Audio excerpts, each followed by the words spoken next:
Hi, I'm Gracie and I'm here with Kit Connor chatting about Children's Mental Health Week on the theme of Let's Connect. As you can see, we've got a bit of a challenge here ourselves, but first let's ask some questions. Who do you feel most connected to, Kit? For the most part, I feel most connected to my family, because I think that my family, I've grown up with them and they've kind of made me the person I am. But I would also say that, as I've kind of grown up in my industry, I think that I've slowly been able to relate a lot more to other actors and, other creatives. But yeah, I'd say that. Can you sometimes feel disconnected from others or lonely? Yeah, I think so. With my job, it includes a lot of the time moving away from family, moving away from friends for months on end. And sometimes it's easy to be a little bit lonely and feel a bit disconnected. But at the same time, I think I've learned to kind of enjoy my own company a little bit more. But then also just, realise that people are just a phone call away. Is it natural to lose touch with people? Are you ever tempted to try and call someone and get back in touch? I mean, I think it depends on the person. I think it depends on the relationship that you had with them. Because I think that sometimes it is natural to progress in your life, and some people you have to kind of let go. And, some people you can have a really good relationship with, and it's always good to kind of reach back out. Come back together, Exactly. yeah. Kit, does being creative sometimes help you connect with people? I think actually, for me, creativity is most helpful to help me connect with myself, whether that's the work that I'm doing or if it's a little poem that I'm writing or something like that. It's a good way to kind of, realise what I'm thinking in my head and put it on paper. Kit, have you ever been somewhere and felt really connected with the audience, like a music concert or a festival? If you're on stage, for example, it's a really interesting thing of sometimes you feel so connected to the audience and, how they're going to react to certain lines, and each night you can kind of gauge the audience.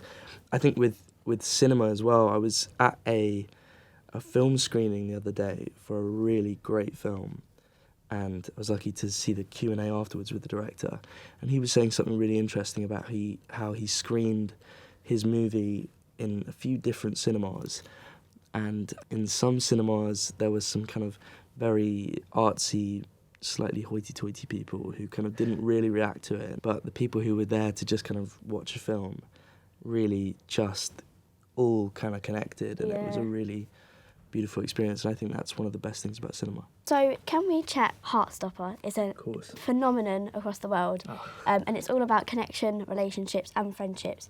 And why do you think the books and the shows are so important? Obviously you've got the queer aspect, which is a huge aspect of it, and it's an extremely important thing.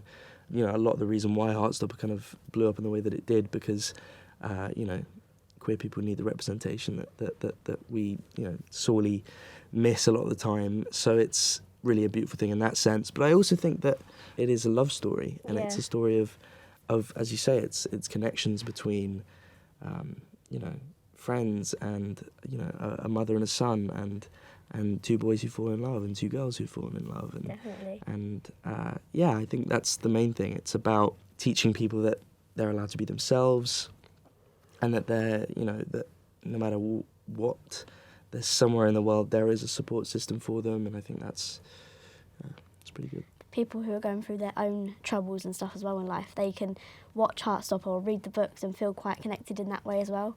Well, that's very much what we were hoping for, so I'm glad you think so. So you've played the young Elton John in Rocketman. Do you feel that the film and music helps people connect with each other?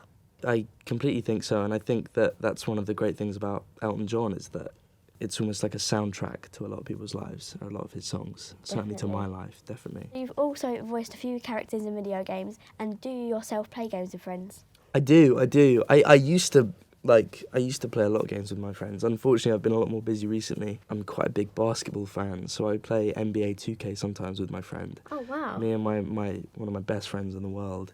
Of course, I obviously beat him all the time. You always win. Exactly. That's how it works. So, now it's time for a game ourselves of Connect4. Are you ready, Kit? I don't think I am, but let's go for it. Surely it doesn't matter much. I'll put it there. First one, yeah. I'm going to go for a corner. That's cool. She's done this before. No, it's stressful.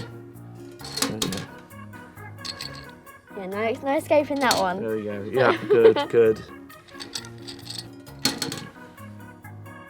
Ooh. I'm playing very defensive. Ta-da! Oh my god, I didn't even see it. The diagonal, of course. Genius. Well, Well, victorious. you're clearly you're the better player, the superior player. That was really fun.